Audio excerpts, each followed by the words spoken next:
மாயாவின் அம்மா மருத்துவமனையில் இருந்து வீட்டுக்கு வந்த பிறகு வீட்டில் கொஞ்சம் நிம்மதி திரும்புகிறது. ஆனால் டாக்டர் கூறியபடி முழு ஓய்வு தேவை என்பதால் மாயா வேலைக்கும் வீட்டு பொறுப்புகளுக்கும் இடையில் மிகவும் சிரமப்படுகிறாள். அதை கவனித்த அர்ஜுன் தினமும் காலை மருந்துகளையும் தேவையான பொருட்களையும் வாங்கி வந்து உதவுகிறான்.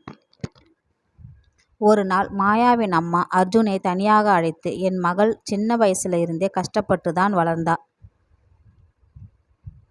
அவளை இனிமேல் யாரும் காயப்படுத்தக்கூடாது என்று கண்கலங்கி சொல்கிறார். அர்ஜுன் அமைதியாக, அத்தை, மாயாவை எப்போதும் சந்தோஷமாக பார்த்துக்கிறது என் பொறுப்பு என்று வாக்கு கொடுக்கிறான்.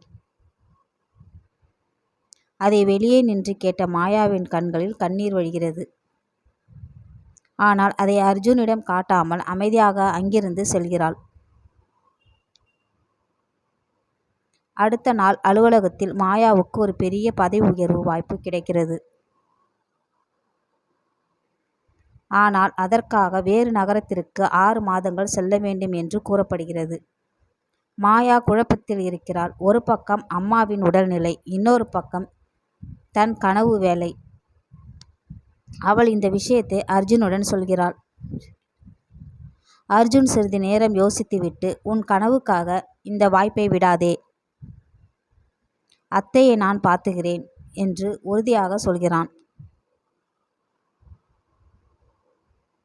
அர்ஜுனின் வார்த்தைகளை கேட்டு மாயா மகிழ்ச்சி அடைகிறாள்.